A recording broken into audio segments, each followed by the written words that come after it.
J'espère que tout va bien de votre côté. Après avoir transité par l'Allemagne le 12 novembre à la suite de sa libération par les autorités algériennes, Boualem Sansal a discrètement reposé le pied sur le sol français ce 18 novembre 2025, soit 6 jours plus tard. De retour au pays, c'est dans le plus grand secret qu'il a été accueilli à l'Élysée par Emmanuel Macron, en personne. Pas de caméra, pas de micro, pas même un cliché volé. Le silence était de mise, l'invisibilité totale. Une rencontre fantôme comme si elle n'avait jamais existé, à l'exception d'un simple communiqué, l'unique trace tangible de l'événement. Dans ce court message diffusé par la présidence Macron, se dit profondément ému et soulagé, saluant la dignité exemplaire d'un homme dont la force morale n'a pas flanché. Boualem Sansal, accompagné de son épouse, a donc été reçu comme un héros, mais dans l'ombre, dans le murmure feutré des couloirs du pouvoir à des années-lumière d'une ovation publique. Un retour salué, oui, mais à voix basse, très basse, presque un murmure diplomatique. Lors de cette entrevue feutrée entre Emmanuel Macron et le couple Sansal, le président français, en a profité pour réitérer ses remerciements très solennels à ses deux partenaires de dialogue, le président allemand, Frank-Walter Steinmeier, et son vis-à-vis algérien Abdelmadjid Tebboune. Il a salué d'un ton mesuré une collaboration empreinte de patience de rigueur et d'un tact chirurgical. Dans la même foulée, l'Élysée s'est permis d'émettre un vœu pieux, celui de voir le journaliste Christophe Glaise, actuellement enfermé en Algérie, enfin recouvrer la liberté.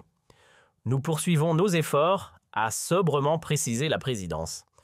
Mais ce ballet diplomatique s'est joué à huis clos. Pas de discours, pas de poignée de main sous les flashs, pas même un plan large sur les marches de l'Élysée. Une visite dont l'existence elle-même aurait pu passer inaperçue si un petit paragraphe estampillé communiqué officiel n'était pas venu trahir presque malgré lui la rencontre entre Sansal et le chef de l'État. Sans ce bout de papier, l'affaire aurait pu rester dans l'ombre comme un secret d'État chuchoté entre les murs dorés de la République.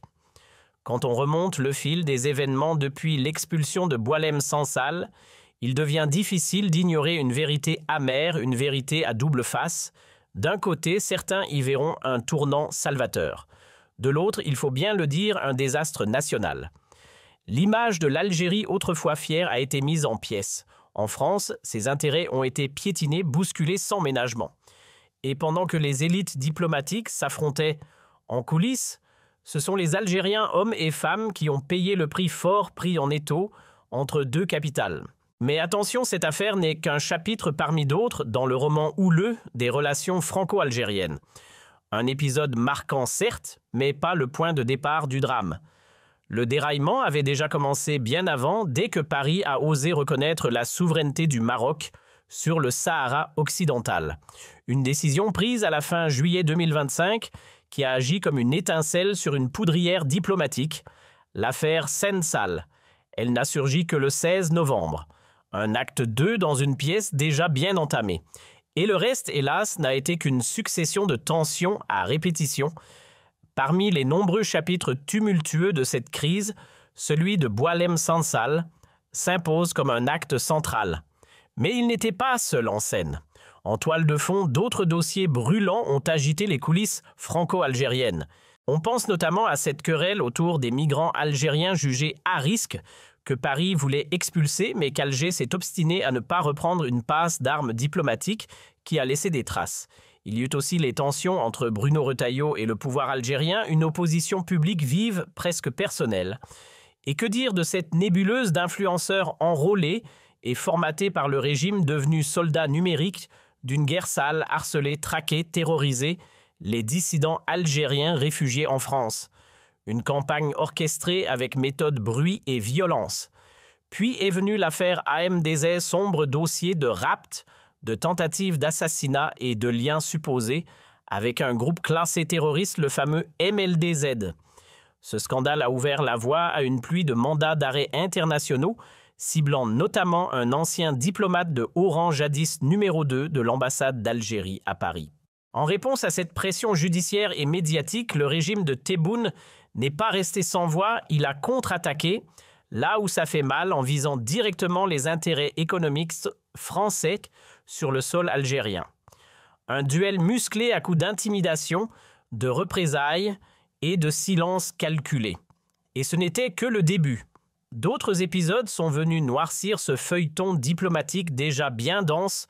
J'en oublie même certains tant ils ont été nombreux. Il y a eu l'interminable affaire des visas, les demandes bloquées, les refus en cascade, surtout pour les Algériens issus des hautes sphères du pouvoir, cette élite politico-administrative que Paris a volontairement placée sur liste noire. Puis sont tombées les représailles. En retour, le régime Tebboune s'en est pris au personnel français en poste à Alger. Une vengeance froide, ciblée, méthodique. Une série d'humiliations croisées comme si deux anciens alliés s'étaient juré une guerre d'usure, chacun blessant l'autre, à petits coups mais durablement. Pour nous, Algériens de France, Français d'Algérie ou simples citoyens pris dans cette histoire bicéphale, le choc fut réel, des liens abîmés, une douleur sourde partagée, et s'il fallait désigner un point de rupture, un sommet dans la montagne des tensions, alors oui, l'affaire Boualem-Sansal en serait bien le sommet. Le moment où tout a basculé dans l'irréversible. Le rideau est tombé sur l'affaire Boualem-Sansal et ce qu'on découvre une fois les projecteurs éteints, c'est l'ampleur colossale des dégâts. Car si le nom de Sansal brille aujourd'hui sous les louanges dans l'ombre, c'est tout un peuple qui a encaissé les coups. Les Algériens hommes et femmes confondus ont absorbé le choc de cette crise comme un uppercut venu de nulle part. Le duel entre Alger et Paris n'a pas seulement secoué les chancelleries, il a brisé des vies ordinaires. Des milliers de personnes ont vu leur carte de séjour gelée, parfois même sans explication. D'autres enquêtes de visa se sont heurtées à des portes fermées. Et puis il y a eu ce glacial coup de ciseau, les familles des dirigeants algériens pourtant munis de passeports diplomatiques et couvertes par les accords de 2007 et 2013, se sont vues barrer l'entrée du territoire français, comme si la punition ne visait plus seulement le régime, mais tous ceux qui lui gravitent autour. Le plus troublant dans tout ça, aucun bilan n'a été dressé, aucune analyse officielle. On se contente d'avancer, de tourner la page à demi sans mesurer le prix humain de cette confrontation silencieuse. Peut-être qu'un jour, quand le calme sera revenu, on osera enfin faire le compte des dommages. Mais pour l'instant, la douleur reste muette. On a fouillé, décortiqué, passé au crible les biens immobiliers, les comptes, les fortunes des pontes algériens installés en France. Et dans la foulée, les cartes de séjour ont commencé à geler littéralement. Une avalanche de sanctions a suivi avec en ligne de mire des dizaines, voire des centaines d'Algériens, certains liés de près à la haute sphère du pouvoir d'Alger. C'était une pluie de représailles, un vent glacial de suspicion qui s'est abattu sur toute une communauté, et les dégâts massifs, concrets, profonds. L'image des Algériens en France s'est effritée, brouillée, souillée. Jamais elle n'avait été autant abîmée, réduite à des stéréotypes éclaboussés par les conséquences d'un bras de fer qui les dépassait complètement. Les Franco-Algériens, eux, se sont retrouvés coincés au milieu pris en étau, entre deux nations qui règlent leurs comptes à travers eux. Comme des enfants d'un couple en plein divorce, sauf que cette séparation-là n'a rien d'adulte ni de civilisé, elle est brutale, criarde, presque barbare. Et ceux qui trinquent, ce ne sont ni les gouvernements ni les chefs d'État. Ce sont les anonymes, les invisibles, nous. Pour l'Algérie, cette affaire n'aura été rien de moins qu'un séisme politique, un désastre en pleine lumière. Le bras de fer engagé avec la France, surtout à travers l'épisode Boualem-Sansal, a terni encore un peu plus une image déjà malmenée sur la scène internationale. On y reviendra dans une prochaine vidéo car le sujet est trop dense pour l'expédier en quelques phrases. Mais ce qu'il faut retenir ici, c'est que l'État algérien s'est permis d'utiliser un écrivain âgé comme monnaie d'échange. Oui, vous avez bien entendu, un intellectuel transformé en pion de négociation pour des deals obscurs et des intérêts de clans certainement pas ceux de la nation, dans son ensemble encore moins ceux du peuple. Car, soyons clairs, aucun pays qui se respecte n'utilise des êtres humains comme des leviers dans des négociations diplomatiques. Un État digne de ce nom ne prend pas des otages pour imposer sa feuille de route. Il y a des codes, des méthodes, des voies établies pour défendre une vision géopolitique ou faire valoir ses intérêts. Et ça ne passe ni par l'intimidation, ni par le chantage sur la vie d'un citoyen. Ce que l'Algérie a montré ici, ce n'est pas de la stratégie. C'est du racket à l'échelle étatique. Dans cette partie du jeu, le régime de Tebboune n'a pas hésité une seconde. Boualem Sansal est devenu sa carte maîtresse, un pion stratégique utilisé pour mettre la France sous pression, forcer Paris à s'asseoir à la table des compromis et faire avancer un agenda bien particulier, non pas celui de l'État algérien, mais celui du clan Tebboune lui-même. Ce plan-là, taillé sur mesure pour servir un pouvoir personnel, n'a rien apporté à la nation. Au contraire, l'Algérie en tant qu'État en est sortie affaiblie, brouillée, disqualifiée. Soyons honnêtes, aucun pays digne de ce nom ne se glorifie en utilisant une figure publique comme monnaie d'échange. Quand un État en vient à instrumentaliser une célébrité pour asseoir son autorité ou négocier des faveurs, on sort du cadre diplomatique. On entre dans celui des réseaux mafieux de la criminalité organisée, voire du terrorisme d'État. Ce genre de méthode ne relève pas de la politique étrangère, mais du chantage institutionnalisé. Et ce n'est certainement pas à la hauteur d'une nation qui veut être respectée. La ligne de conduite de Tebboune ne laissait aucune place au doute. Il voulait faire reculer la France, la forcer à effacer ou du moins réviser sa position sur le Sahara occidental. Le but, rétablir une relation d'alliance, mais une alliance bien particulière. Pas un partenariat équilibré, non. Une entente façonnée sur mesure pour servir les intérêts du régime algérien avec des conditions dictées unilatéralement depuis Alger. Il ne s'agissait pas de restaurer un lien historique, mais d'imposer un pacte avantageux à sens unique. Tebboune, en réalité, joue une carte bien plus large. À travers son rapprochement avec Paris, il cherche à consolider sa propre légitimité sur la scène mondiale, à se redorer le blason à l'international. Mais surtout, il rêve d'un rempart que la France lui serve de pare-choc diplomatique contre d'éventuelles sanctions venues d'Occident.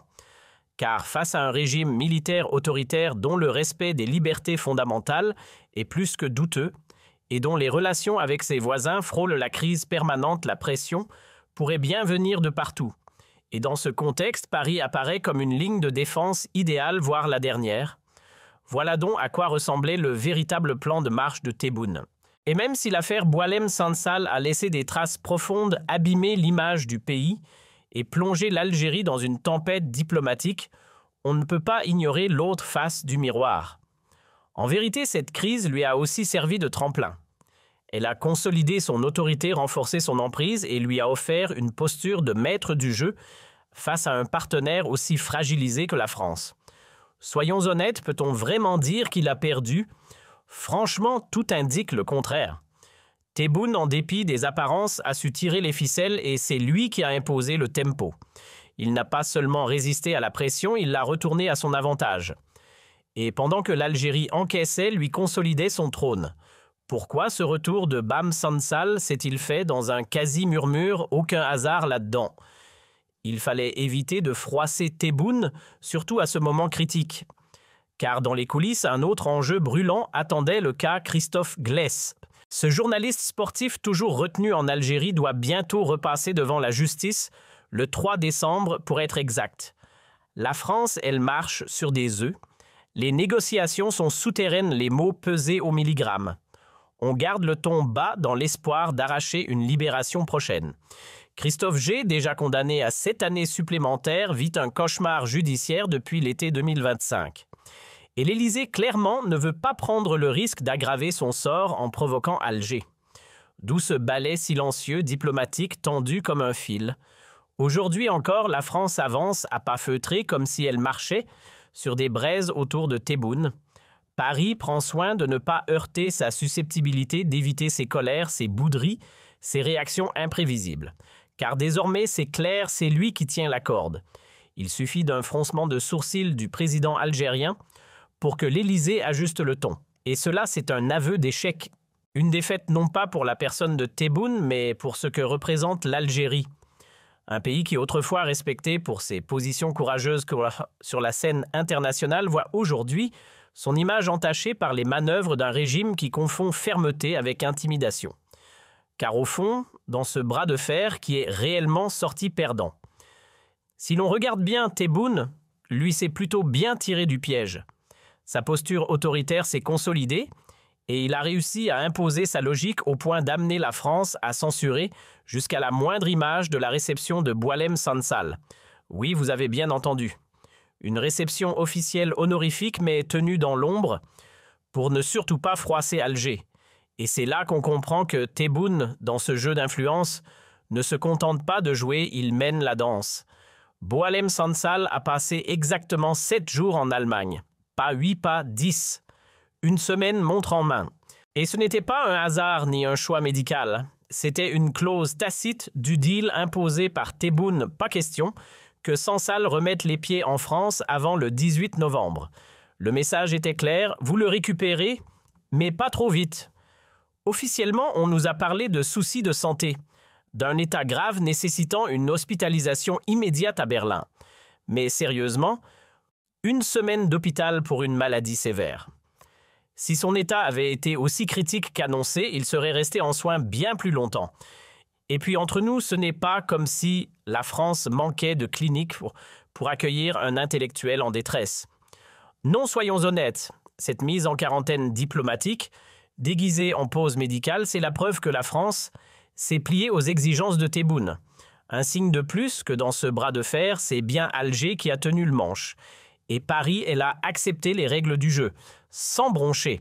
Ce qui est fascinant dans cette histoire, c'est le timing du silence. Juste avant que Boualem Sansal ne soit libéré, ou plutôt pour faciliter sa libération, les critiques contre Tebboune ont subitement disparu des radars médiatiques. Évaporés, les attaques, les enquêtes, les chroniques acérées, pouf, envolées comme par magie. Et ce n'est pas une rumeur, des journalistes français eux-mêmes me l'ont confié. Pas de censure officielle, bien sûr. Non, on parle ici de recommandations, de ces fameux conseils formulés avec diplomatie, mais compris comme des consignes. Le message était limpide, calmez le jeu. Ne touchez pas au régime, laissez Tebboune en paix, du moins pour l'instant. Pourquoi ? Parce que la priorité, c'était la libération de Sansal, et aussi celle de Christophe Glaisse. Alors les rédactions ont levé le pied. Les projecteurs qui illuminaient la scène algérienne se sont subitement éteints. L'autocensure s'est installée. Résultat, la stratégie des otages a porté ses fruits. Tebboune a réussi à mettre sous cloche non seulement l'appareil politique, mais aussi la presse française. Un exploit diplomatique à sa manière. On me colle souvent l'étiquette de opposant, mais soyons clairs, je suis avant tout un journaliste. Je ne suis pas dans un camp, je ne porte pas de bannière. Ce que je fais, c'est observer, analyser, témoigner. Et si ce que je dis dérange le pouvoir, c'est peut-être parce que la vérité dérange. Ce n'est pas par choix que je me retrouve dans ce rôle. C'est la réalité de mon pays qui m'y pousse. L'effondrement des libertés fondamentales, la gestion catastrophique des affaires publiques, la répression de toute voix dissonante. Tout cela m'oblige à prendre position, non pas contre une personne, mais en faveur d'un peuple. Je ne suis ni militant, ni agitateur.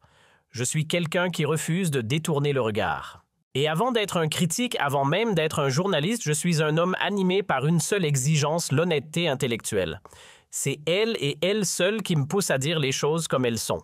Sans calcul, sans filtre. Il n'a peut-être pas remporté tous les points dans cette partie, mais dire qu'il en est sorti perdant serait un mensonge. Certes, l'image de l'Algérie a été piétinée, humiliée. Les dégâts sont énormes, surtout pour les Algériens de France pris entre deux feux. Ce lien si délicat, si vital entre Alger et Paris a été saccagé, abîmé, presque irrécupérable. Sur ce plan, le constat est clair, c'est un désastre. Mais voilà, si l'on se place du point de vue du stratège, du chef autoritaire qui ne recule devant rien pour consolider son pouvoir, alors on doit le reconnaître, Tebboune a frappé fort. Il a réussi là où beaucoup échouent, désorganiser les rouages politiques français, faire vaciller les grands médias, semer la confusion dans une démocratie pourtant aguerrie. Il n'a pas seulement résisté, il a affaibli l'adversaire. Et dans sa logique de pouvoir, c'est tout ce qui compte. Il faut le dire clairement, les autorités françaises ont dû s'incliner. Le scénario de la libération de Boualem Sansal n'a pas été dicté par Paris, mais par Berlin et surtout par Alger. La France a accepté presque à contre-cœur que Sansal transite par l'Allemagne, qu'il y reste quelques jours le temps que les tensions s'apaisent. C'était la condition.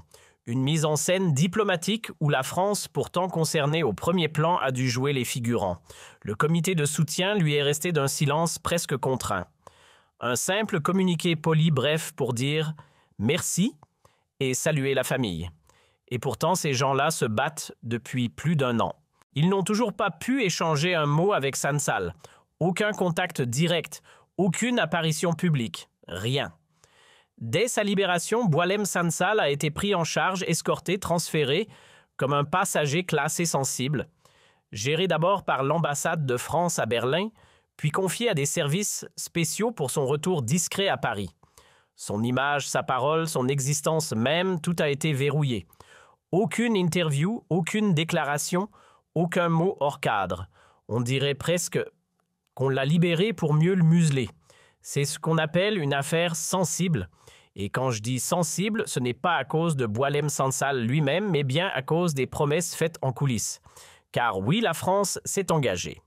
Engagée à ne pas hausser le ton, à ne pas dénoncer publiquement le régime de Tebboune, à éviter toute prise de position politique ou médiatique qui risquerait de braquer Alger. Résultat, Paris a rangé les gants de boxe. La ligne dure, le bras de fer assumé. Tout cela s'est terminé. Place à une nouvelle doctrine, silence courbette et diplomatie feutrée.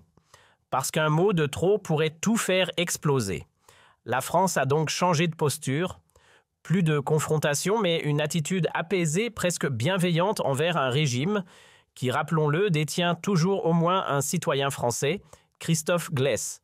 Et ce même régime qui réclame des égards n'a pas hésité à frapper, forgeler des intérêts économiques majeurs, ralentir ou bloquer des projets français en Algérie. Et n'oublions pas, l'Algérie reste le deuxième marché africain pour les entreprises françaises, juste derrière le Maroc. Les pertes sont bien réelles, colossales même. Prétendre le contraire serait pure hypocrisie. Mais voilà, dans cette partie d'échecs diplomatiques, Paris préfère perdre quelques pièces que de risquer de faire tomber l'échiquier entier. Pourquoi cette séquence est-elle cruciale dans le rapport de force? Parce qu'en réalité, Tebboune n'a pas gagné sur un champ de bataille, il a simplement profité d'un adversaire déjà affaibli. En face de lui, il n'avait pas une France unie et solide, mais un Emmanuel Macron en pleine tourmente à la tête d'un pays fracturé de l'intérieur, englué dans une crise politique sans fin, avec une instabilité gouvernementale chronique.